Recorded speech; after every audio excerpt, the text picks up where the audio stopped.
بسم الله الرحمن الرحيم.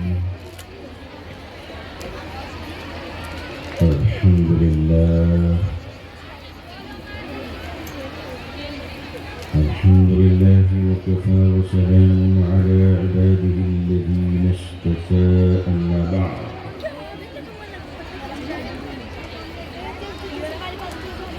الحمد لله رب العالمين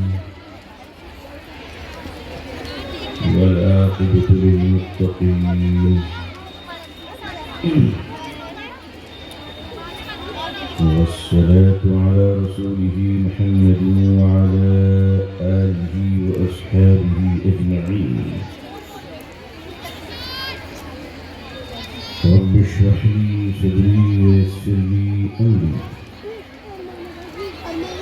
واحلل عقدة من لساني يفقهوا قولي. رب يسر ولا تعسر وتمم بالخير. رب زدني علما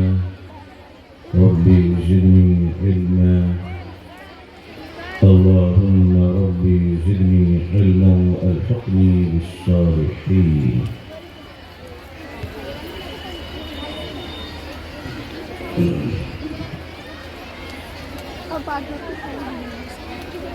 أعوذ بالله من الشيطان الرجيم.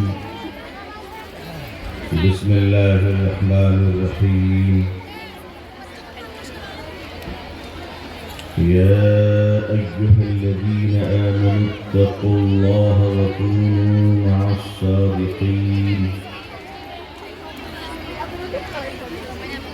صدق الله العظيم وصدق رسوله النبي الأمي الكريم. اللهم صل على سيدنا محمد وعترته بعدد كل معلوم لك. اللهم صل على سيدنا محمد عبدك ورسولك وعلى المؤمنين والمؤمنات والمسلمين والمسلمات.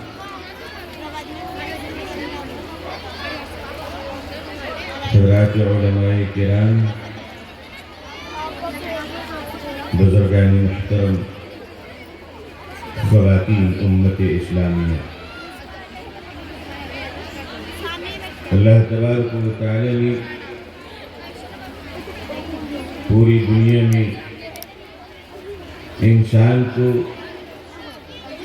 جنس کے لحاظ سے دو حصوں میں تقسیم فرمایا. اس دنیا کا آدھا حصہ مرد اور آدھا حصہ عورتیں ہیں، اور یہ دونوں کی شراکت فیملی میں، ان دونوں کا تعاون، کوآپریشن سماج اور سوسائٹی کے لیے ایکول، برابر اور ذمہ دارانہ ہے. ذمہ داریوں کے لحاظ سے دونوں الگ الگ ہو سکتے ہیں، مگر معاشرے کی تعمیر، سماج کے نظام اور سوسائٹی کے کریشن میں دونوں ہی مرد اور عورتوں کے ایکول کوآپریشن، مشترکہ تعاون، یہ سماج کے لیے، گھر کے لیے، دیش کے لیے اور اپنی نسلوں کی بقا کے لیے لائف لائن ہے، آب حیات ہے، ایک زندگی کی شاندار پازیٹیو ہیلدی آکسیجن ہے. اگر ان دونوں تقسیم کو، اگر یہ دونوں ڈیوائڈ کو سمجھنے میں اور اگر اسے کیلکولیٹ کرنے میں جب لوگوں نے غلطیاں کی ہیں، کسی ایک کو انڈر اسٹیمیٹ کرنا اور کسی ایک کو نیچے گرا دینا، کسی کو بہادر سمجھنا اور کسی کو کمزور سمجھنا، اس طرح کے مس کیلکولیشن کی وجہ کر ہمارا سماج کبھی کبھی صرف پیچھے نہیں بلکہ 300 سال پیچھے چلا جاتا ہے. اتنا ڈفرنس پر جانا ظاہر سی بات ہے ایک زندہ معاشرہ وہی کہلا سکتا ہے جن میں سوچنے کی صلاحیتیں موجود ہوں اور سوچنے کی وراثت صرف مردوں کو نہیں بلکہ عورتوں کو بھی ملا ہے. اگر تاریخ اسلام عبداللہ ابن مسعود رضی اللہ تعالیٰ عنہ کو بحیثیت فقیہ پہچانتا ہے تو حضرت ام سلمہ کو بھی فراموش نہیں کر سکتا. سوچنے کی پوزیشن، شعبے جات پر قابو پانا، چیزوں کا ایکسپلین کرنا، سماج کی بہتری اور بقا اور نسلوں کے تحفظ اور پازیٹیوٹیز کی پروٹیکشن کے لیے، مثبت کے تحفظ کے لیے سوچنے کی ذمہ داری سماج میں نہ صرف مرد کی ہے نہ صرف عورت کی ہے. ہمیں کہنے نہیں دیجئے ایک بچے کی پرورش کے لیے اگر ماں اور باپ کے ممتا کی ضرورت ہے تو ایک سماج کی زندگی کے لیے بھی بہن اور بھائی کی طاقتوں کا جوڑنا بہت ضروری ہے. میں عورت اور مرد نہیں، میں بھائی اور بہن کہہ رہا ہوں. ہم سماج میں ایک بہت بڑی طاقت ہے ہم اس وقت، اور سماج کی طاقت انسان ہوا کرتا ہے. سماج کی طاقت جانور نہیں ہوتے، سماج کی طاقت پیڑ پودے نہیں ہوتے، سماج کی طاقت پہاڑ اور سمندر نہیں ہوتے، سماج کی طاقت نیلے آسمان نہیں ہوتے، بلکہ سماج کی طاقت سماج میں سوچنے والے انسان ہوتے ہیں، چاہے وہ مرد ہوں یا عورت. یہ سماج کی زندگی ہوا کرتی ہے. اگر ان کے سوچنے کی کیپیسٹی ختم ہو جائے، اگر اچھے دماغ کے لوگ ہنسک بن جائے، وائلنٹ بن جائے، وائلنس کرنے والے بن جائے، اگر سماج کو راہ دکھانے والے لوگ گھرنا اور پاپ کے ساتھ اپنے من کو پاپی بنا کر چلے تو سورج نکل کر زمانے کو روشن تو کر سکتا ہے، مگر سماج کے گندے لوگوں کی وجہ سے سماج پھر اس سورج کی روشنی کو دیکھنے کو قابل نہیں رہتا.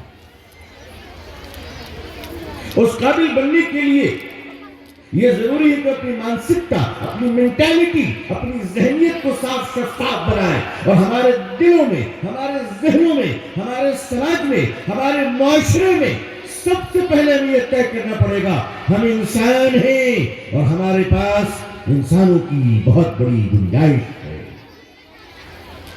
ہم انسانوں کو افورڈ کرتے ہیں، ہم انسانوں کو ٹالریٹ کرتے ہیں، ہم انسانوں کو برداشت کرتے ہیں، ہم انسانوں کے کام آتے ہیں، ہم انسانوں کی پرورش میں مدد کیا کرتے ہیں. ہر ماں اپنے بچے کی پرورش کرتی ہے، مگر کمال تو یہ ہے کہ ہم سماج کے ایک ذمہ دار ناگرک بن کر، سماج کے ایک ذمہ دار بھائی بن کر، سماج کے ایک ذمہ دار بہن بن کر جب ہم اپنے سماج کی پرورش کرتے ہیں تو اس سے ایک دیش بنتا ہے. اور جب اچھے لوگوں پر رہنے والا ملک بنتا ہے تو وہ ملک ہتھیاروں میں بڑا ہو یا نہ ہو لیکن اخلاق کا، کردار کا، چرتر کا وہ اتنا بڑا ملک بنتا ہے کہ پھر دنیا اسے تسلیم کرتی ہے. مدینے نے میزائل تیار نہیں کیا تھا بلکہ محمد رسول اللہ صلی اللہ علیہ وسلم کی تربیت میں صحابہ کے اخلاق والی اور چرتر والی اور کریکٹر والی ایسی جماعت تیار کی تھی کہ ان کے نظروں کو دیکھ کر لوگ کہا کرتے تھے کہ دنیا میں اگر حیا کسی کا نام ہے تو مسلمان کی آنکھوں سے نکلنے والے انداز اور چلنے کے طریقے بتاتے ہیں کہ حیا اسے کہا جاتا ہے. میری بہنیں، معزز خواتین، آپ کو یہ کس نے کہہ دیا کہ آپ کمزور ہیں؟ اسلام نے تو کبھی نہیں کہا. ہاں، اسلام کا نام لے کر لوگوں نے پروپیگنڈا ضرور کیا. اسلام نے کبھی نہیں کہا کہ آپ کمزور ہیں. اگر آپ کمزور ہوتی تو حضرت صفیہ سے پوچھئے، حضرت حضرت حفصہ سے پوچھیے رضی اللہ تعالیٰ عنہ کہ جن کے میدان میں انہوں نے کس طرح سے کام کیا. اگر آپ کمزور ہوتی تو حضرت خدیجہ رضی اللہ تعالیٰ عنہ سے پوچھیے کہ سب سے پہلے ایمان لا کر اپنے مال کی قربانی دینے والی عورت کون سی ہے. اگر آپ کمزور ہوتی تو حضرت سمیہ سے پوچھئے کہ 90 سال کی عمر میں بہادری امرائیاں لے رہی تھی، جرأت کردار، ہمت حق گوئی، سر چڑھ کر بول رہا تھا. ہر وہ انسان کمزور ہے جو سچ وقت پر نہ بول سکے. ہر وہ انسان، چاہے وہ مرد ہو یا عورت، چاہے وہ پہلوان ہو یا ٹی وی پیشنٹ، چاہے وہ حکومت کا سربراہ ہو یا پنچایت کا ایک معمولی رہنما.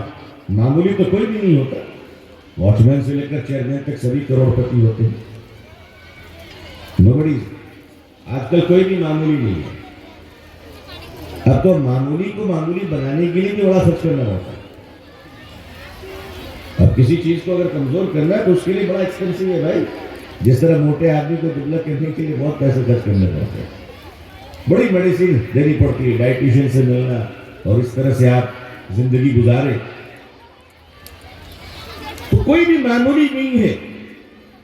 لیکن جب سماج کے اندر لوگ اپنی ذمہ داریوں کے تئیں، اپنی رسپانسبلٹی کے تئیں بے ایمان ہو جائیں تو وہ سماج سپر پاور ہونے کے باوجود بھی جانوروں سے کمزور ہو جائے گا. ہماری پہچان ہمارے اخلاق سے ہے، ہماری پہچان ہمارے کردار سے ہے. شیر کی پہچان ہاڑ کھانے سے ہے، سانپ کی پہچان ڈسنے سے ہے، بچھو کی پہچان ڈنک مارنے سے ہے، کوئل کی پہچان اس کی آواز سے ہے، طوطے کی پہچان اس کی بولی سے ہے. سماج کو بتا دو کہ پوری دنیا کے انسان کی پہچان اس کے چرتر سے ہے، اس کے کریکٹر سے ہے، اس کے بیہیویئر سے ہے، اس کے اخلاق سے ہے. کمال یہ نہیں کہ تم کتنا خوبصورت لکھتے ہو، کمال یہ نہیں کہ تم کتنا خوبصورت بولتے ہو، کمال یہ نہیں کہ تم دیکھنے میں کتنے اچھے نظر آتے ہو، کمال یہ نہیں ہے کہ تمہاری لائف کتنی لیوش ہے، کمال یہ نہیں ہے کہ تمہاری زندگی کتنی ایلیٹ کلاس کے ہے، کمال یہ نہیں کہ تم کتنی سلطنت کے مالک ہو، کمال یہ نہیں کہ تم کتنی بڑی کرسیوں پہ بیٹھتے ہو، کمال یہ نہیں ہے کہ تمہارے دھن دولت ملکیت کتنی ہے. کمال یہ ہے کہ تم انسان بن کر پیدا ہوئے ہو، انسان بن پائے ہو کہ نہیں بن پائے. جس ماں نے تجھے انسان کی اولاد سمجھ کر دودھ پلائے، ماں کی ممتا کی آنچل میں جو بچہ انسانوں کی طرف پلا، اگر وہ بڑا ہونے کے بعد درندہ بنتا ہے، اگر وہ بڑا ہونے کے بعد کسی کی عزت کے ساتھ کھیلتا ہے، اگر وہ بڑا ہونے کے بعد اتیاچار کرتا ہے، پاپی بنتا ہے، ہتیا کرتا ہے، سماج کو ناک بناتا ہے، تو ہمیں کہہ لینے دیجئے کہ وہ بدنصیب ماں نے بھول سے کسی درندے کے بچے کو پالا تھا. یہ انسان کی شکل میں تو ضرور ہے مگر انسان نہ بن پایا. تو انسان بنانے جو اصل محنت ہے، وہ محنت اس دنیا میں اگر سب سے بڑی ذمہ داری کسی پر ہے انسان کو انسان بنانے کی، تو آپ کہیں گے علماء پہ ہے، آپ کہیں گے مدارس پہ ہے، آپ کہیں گے اولیاء اللہ خانقاہوں میں انسان بناتے ہیں. میں بالکل اتفاق کرتا ہوں. ہمارے بزرگوں نے کہا ہے کہ اگر ولی بننا ہے تو کہیں اور چلے جاؤ، انسان بننا ہے تو میرے پاس آ جاؤ. لیکن میں آپ سے ایک قدم آگے بڑھ کر کہنا چاہتا ہوں کہ انسان بنانے کی سب سے پہلی فیکٹری اور سب سے پہلا کارخانہ اگر کوئی ہے تو عظیم ماں کی گود ہے. جو بچہ ماں کی گود میں پرورش پا کر انسان نہ بن سکا، وہ آکسفورڈ اور کیمبرج میں بھی جا کر انسان نہ بن سکے گا. جو بچہ ماں کی گود میں انسان نہ بن سکا، وہ بڑے بڑے فقیہ کے دربار میں پہنچ جائے. اللہ تعالیٰ توفیق دے، یہ اللہ کا اختیار ہے، اللہ کی قدرت کاملہ ہے. مگر میں ٹیکنیکل باتیں عرض کر رہا ہوں کہ انسان بنانے کی شروعات ہمارے گھروں میں ہوتی ہے. ہم اپنے بچوں کو تربیت کس انداز سے دے رہے ہیں، ہم اپنے بچوں کی پرورش کس طرح کر رہے ہیں. سماج اگر آپ کو دیکھنا ہو کہ سماج اچھا ہے یا برا تو پہلے سماج کی ماؤں کو دیکھیے، سماج کی بیٹیوں کو دیکھیے. اگر مائیں عظیم ہوں گی تو اولاد عظیم ہوگی، اور اگر مائیں عظیم نہیں ہے تو بچہ کبھی عظیم نہیں ہو سکتا. ہم نے ان 70-75 سالوں میں مسلمانوں سے مخاطب ہو کر عرض کر رہا ہوں اور میں اپنے آپ کو پیش کر رہا ہوں کہ میں نے یہ جرم کیا ہے، اللہ ہمیں معاف کرے. ہم نے ان 75 سالوں میں اگر سب سے زیادہ بری طریقے سے کسی کو نظر انداز کیا ہے تو وہ شعبہ ہماری بیٹیوں کا ہے جنہیں ہم نے نظر انداز کر دیا. آج احساس ہوتا ہے کہ ہماری بیٹیوں کے پاور چاہیے، لیکن یاد رکھیے گا کہ جب آپ کسی نیچرل پروسیس کو دباتے ہیں تو اس کا ریئیکشن بڑا خطرناک ہوتا ہے، بڑا خطرناک ہوتا ہے. نبی کریم صلی اللہ علیہ وسلم نے عورتوں کو 2 چیزیں دی اور ہمیں یہ جسٹیفائی کرنی چاہیے، ہمیں اس پر ڈیبیٹ کرنی چاہیے، باتیں کرنی چاہیے. ہم تو باتیں بھی نہیں کرتے، ہم تو گفتگو نہیں کرتے، تنقید کو توہین سمجھتے ہیں، اختلاف کو مخالفت سمجھتے ہیں. کیا ہو گیا ہمارے ذہنوں کو، کیا ہو گیا ہماری مینٹیلٹی کو، ہماری سائیکولوجی اتنی چنیا بیگم کیوں بنتی چلی جا رہی ہے؟ ہمیں یہ ڈسکشن کرنی چاہیے، پینل ڈسکشن، کہ ہماری خواتین کو نبی کریم صلی اللہ علیہ وسلم نے 2 اختیارات دیے. 2 اختیارات. کیا ان 2 اختیارات کو دینے میں ہم نے انصاف کیا؟ اگر نہیں کیا تو اب کرنے کی فکر کریں، اب کوشش کریں، لیکن اس پر گفتگو تو ہونی چاہیے. ہم نے تو دروازے ہی بند کر دیے، ہم بات بھی نہیں کرتے. میں ایک بات آپ تمام بہنوں سے عرض کرنا چاہوں گا، ہماری پڑھی لکھی غیور بہنیں موجود ہیں الحمدللہ. نہ جانے کس کے دل میں انقلاب کا کون سا انقلاب پھول رہا ہے، جس کے نور اور جس کے چمکتی ہوئی روشنی میں زمانہ اپنی حقیقت کو دیکھ سکے. دیکھیے، اختلاف رائے کوئی بری چیز نہیں ہے. ڈفرنس آف اوپینین یہ کوئی ریجیکٹڈ مال نہیں ہے. جہاں 2 دماغ ہوتے ہیں وہاں اختلاف ہوتا ہے. جہاں 2 دماغ ہوتے ہیں وہاں اختلاف ہوتا ہے. 100% اتفاق تو صرف پاگلوں میں ہی ہوتے، زندہ انسانوں میں تھوڑی نہ ہوتے. زندہ انسان وہ ہے جو ڈسکشن کرے، جرأت کرے. جاہل لوگ جہالت کی باتیں کر کر بھاگنا چاہتے ہیں، اور جب کامیابی کی گفتگو ہونے لگتی ہے تو اتحاد کا نعرہ لگا کر تمام محنت پر پانی پھیر دیتے ہیں. یہ تو ایسا ہی کہ جیسے 2 پہلوان مقابلہ کر رہا ہو، ایک ہار رہا ہو ایک جیت رہا ہو، تو جیتنے والے کو کہا جائے بھائی کا احترام کرو، اتحاد پیدا کر لو، تم بھی لیٹ جاؤ وہ بھی لیٹ جائے. اس سے اچھا تو قبرستان لے جاتے، یہاں کیوں لائے جائے کھاڑے میں؟ بھائی کھاڑے میں تو مقابلہ ہوگا. اپنے ذہنوں کو زندہ کیجئے، تازہ کیجئے، جمود کو توڑیے. نبی کریم صلی اللہ علیہ وسلم نے خواتین کو 2 چیزیں دی. میں آج کہہ کر جا رہا ہوں، اس پر ڈسکشن کیجئے، گفتگو کیجئے، دروازہ کھولیے. ورنہ یاد رکھیے کہ آج تو 300 سال میں کہہ رہا ہوں، ایک سال میں ہم 100 سال پیچھے جا رہے ہیں. کس دنیا میں ہیں؟ کون سے شیخ چلی کے خواب دیکھ رہے ہیں؟ کیا پوزیشن ہے ہماری؟ پوزیشن سماج میں دونوں طرف کی بنا کرتی ہے. جس گاڑی کے ایک پہیے میں ہوا ہو اور دوسرے پہیہ پنکچر ہو، وہ گاڑی 1000 کروڑ کی بھی ہو تو دوڑ نہیں سکتی. آپ بیٹوں کو چمکا کر چاہتے ہیں کہ کریم پاؤڈر سے ان کو فیئر اینڈ لولی کے کمپٹیشن میں بھیج کر چاند تارے کا لال بنا دیں گے؟ نہیں. اپنی بیٹیوں کو جب تک عظیم نہیں بناؤ گے، سنو میری قوم کے لوگوں، میرے بھائیوں اور میرے مسلمانوں اور میری بہنوں، اپنی بیٹیوں کو جب تک عظیم نہیں بناؤ گے، تمہارے گود میں پرورش پانے والا بچہ اگلے 1000 سال تک محمد بن قاسم نہیں بن پائے گا. مائیں عظیم ہوتی ہیں تب بیٹا محمد بن قاسم ہوتا ہے. جب مائیں عظیم ہوتی ہے تو بیٹا صلاح الدین ایوبی ہوتا ہے. جب مائیں عظیم ہوتی ہے تو بیٹا محمود غزنوی ہوتا ہے. جب مائیں تہجد گزار ہوتی ہے تو بیٹا حضرت نظام الدین اولیاء ہوتا ہے. جب مائیں روزے دار ہوتی ہے تو بیٹا خواجہ معین الدین چشتی ہوتا ہے. جب مائیں حلال لقمے کھاتی ہے تو بیٹا علاء الدین صابر کلیری ہوتا ہے.